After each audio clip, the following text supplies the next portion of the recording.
Hervé Parent, bonjour. Bonjour. Vous êtes l'organisateur du salon Rent qui fait le lien entre immobilier et nouvelles technologies. C'est la 3e édition qui se déroule à Paris les 3 et 4 novembre à la Grande Halle de la Villette et dont Explorimo est le principal partenaire. Alors avant de voir les principales tendances et les innovations, si l'on devait avoir en tête quelques chiffres sur l'immobilier et les nouvelles technologies, qu'est-ce que l'on pourrait dire ? Alors l'immobilier et les nouvelles technologies, c'est avant tout Internet. Et aujourd'hui, tous les projets passent par Internet. On a des chiffres qui viennent de l'Institut de médiamétrie. 24 millions de visiteurs uniques tous les mois sur les sites immobiliers Internet. C'est considérable. Alors, ces chiffres importants sont une exception française. L'immobilier, c'est 29% de taux de couverture de l'Internet, ce qui fait que la France est en 2e rang, derrière l'Australie, mais loin devant des pays comme les États-Unis. Nous ne sommes pas du tout une nation en retard pour les nouvelles technologies. Sûrement pas pour l'Internet. Il faut noter aussi que très souvent, ces internautes sont en fait des mobinautes, c'est-à-dire qu'ils consultent les annonces immobilières sur leur smartphone, leur tablette. Et ça, c'est une tendance mondiale. On voit ça dans tous les pays. C'est des taux d'augmentation de l'ordre de 30% par an, le nombre de mobinautes immobiliers. Alors, quand on recherche une maison ou un appartement, on sait que l'image, tout d'abord, elle est primordiale. Quelles sont les grandes tendances dans le domaine ? Oui, l'image est primordiale. Pourquoi ? Parce que l'image déclenche l'émotion déclenche l'achat. 3 grandes tendances. Première tendance, les photos. Sur les annonces immobilières, on voit d'abord des photos. Aujourd'hui, les professionnels ont pris conscience de l'importance d'avoir plusieurs photos, des photos de haute qualité, et ils font les efforts soit pour s'équiper, soit pour apprendre, soit pour faire appel à des professionnels de la photographie. Ça se voit beaucoup sur les portails d'annonces. Deuxième grande tendance, plutôt pour demain, la vidéo. Et quand on regarde ce qui se passe aux États-Unis, on a affaire à des véritables clips publicitaires pour vendre des maisons. Certes, ce sont souvent des maisons haut de gamme et belles, donc faciles à filmer, mais on voit bien où on va demain pour vendre une maison, et c'est souvent 400 000, 600 000 euros. On investit des milliers d'euros pour réaliser une belle vidéo, parfois avec des drones, ce qui donne des images spectaculaires. Et puis la 3e tendance, ce sont les visites dites virtuelles, c'est-à-dire qu'on peut visiter un bien ancien ou neuf qui n'existe pas, à distance, comme si on y était, avec notamment les fameuses technologies dites immersives, avec des casques sur la tête ou des pièces spéciales. Alors, casque immersif, qu'est-ce que c'est exactement ? Alors, les casques immersifs, c'est ceux qu'on utilise pour les jeux vidéo. Tout le monde a vu ça chez les ados, etc. On a ça sur la tête, et une fois qu'on a ça sur la tête, on se promène dans l'appartement, on pousse les portes, on visite les placards, on va sur la terrasse, on fait le tour de la terrasse, on voit ce qui se passe. Tout ça chez soi ou dans l'agence immobilière. Aujourd'hui, ce sont des technologies naissantes, mais je dois dire que, alors qu'il y a 1 an ou 2, ce n'était pas très convaincant, maintenant la fluidité, la qualité de la visite, de l'image, fait que ce sont des vrais outils d'aide à la vente et qu'on peut avoir le coup de cœur avec le casque sur la tête. Alors, coup de cœur, ça c'est bien pour tout ce qui est maison ou appartement. Maintenant, tout autour, il y a un environnement.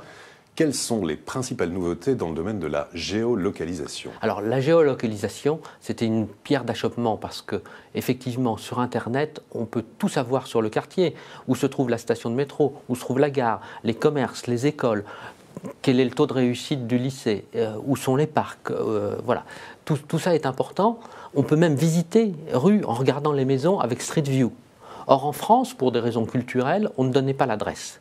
Alors que dans d'autres pays, en Amérique du Nord, aux États-Unis, mais aussi au Québec, qui est culturellement est proche de nous, on donne l'adresse. Ça, c'est la grande différence entre l'approche des Américains et l'approche peut-être européenne, notamment sur un bien, c'est ça, sur la... Exactement. C'est une des grandes différences, mais on est en train de basculer.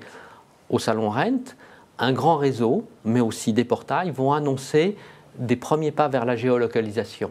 Sur la gestion locative, aujourd'hui, on donne l'adresse alors qu'on ne le faisait pas il y a 2 ou 3 ans. Donc, on voit qu'on avance. La profession avance, a compris l'importance d'Internet, a compris les valeurs ajoutées pour elle, et notamment de dire où se trouve le bien à vendre. Les bases de données, la data, c'est véritablement un enjeu majeur ? Alors, le big data, c'est l'enjeu majeur pour toute la société, et particulièrement pour l'immobilier.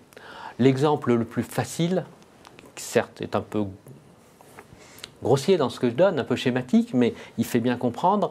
On a des robots qui explorent ce que nous disons sur Facebook ou sur les autres réseaux sociaux, et naturellement, le robot peut dire « Ah, tiens, j'ai repéré que telle femme bavarde avec ses amis parce qu'elle est enceinte. Mais si elle est enceinte, elle va avoir besoin d'une pièce nouvelle. » Et c'est donc le moment où l'agent immobilier peut lui dire « Si vous cherchez une maison plus grande, j'ai ce qu'il vous faut. » Quelles sont les grandes nouveautés avec les smartphones? Qu'est-ce que l'on peut voir ou piloter à distance? Alors avec les smartphones, on peut piloter à distance tout ce qui se passe dans sa maison. Alors c'est naturellement la sécurité, les consommations d'eau, le chauffage, la télé, les volets, etc. D'accord. Autre exemple emblématique sur cette révolution digitale, il y a aussi la dématérialisation. En fait, on va arrêter avec tout ce qui est contrat papier, on va s'orienter de plus en plus vers le numérique. Voilà, le fameux zéro papier dont on parle depuis plusieurs dizaines d'années, mais en fait, il arrive aujourd'hui dans l'immobilier. C'est important parce que l'immobilier, la transaction immobilière, mais aussi la gestion locative, c'est des contrats, des baux, des contrats de transaction, des compromis, des certificats, des diagnostics, etc. Tout ça, c'est énormément de papier qui s'échange entre beaucoup d'acteurs, puisqu'on a le vendeur, l'acheteur, un ou plusieurs agents immobiliers, les diagnostiqueurs, le notaire, le banquier. Voilà. Et tous ces gens-là vont pouvoir échanger tous ces papiers aujourd'hui uniquement par Internet, en dématérialisant, et notamment avec la signature électronique. Et puis un point important, le décret est paru il y a quelques jours, qui permet dans la copropriété de convoquer les assemblées générales ou d'envoyer les PV d'assemblée générale par Internet. Et ça, c'est une vraie révolution, à la fois parce qu'on n'aura plus besoin de faire la queue à la poste pour aller chercher son PV d'assemblée générale, mais aussi parce que ça force tout le monde, à la fois les copropriétés et les syndics, à rentrer dans le monde dématérialisé de l'univers digital. Pour terminer, qui dit salon dit conférence. Quelles sont les principales conférences dans le domaine? C'est toujours difficile de choisir entre ses enfants. Une ou deux. On a 24 conférences. Il y aura une très belle conférence par Matthew Ferrara, qui est un Américain qu'on fait venir de Las Vegas, qui là-bas aux États-Unis est une star, qui intervient dans toutes les conventions, qui va nous dire l'importance de la digitalisation, l'importance de la vidéo. Celle-là, j'y tiens beaucoup. Et puis, une deuxième conférence également, alors c'est toujours une américaine, pardon, mais c'est la présidente du plus grand réseau d'agents immobiliers de luxe du monde, avec 500 agences, qui va nous montrer ce qui se fait de mieux en matière de publicité sur Internet pour le très haut de gamme, et c'est vraiment des très très belles images. Voilà, Hervé Parent, merci beaucoup. Donc rendez-vous pour ce salon Rent Immobilier et Nouvelles Technologies les 3 et 4 novembre à la Grande Halle de la Villette. Merci infiniment. Et à très bientôt pour une prochaine édition du Club Immo, Explore Immo, Le Figaro.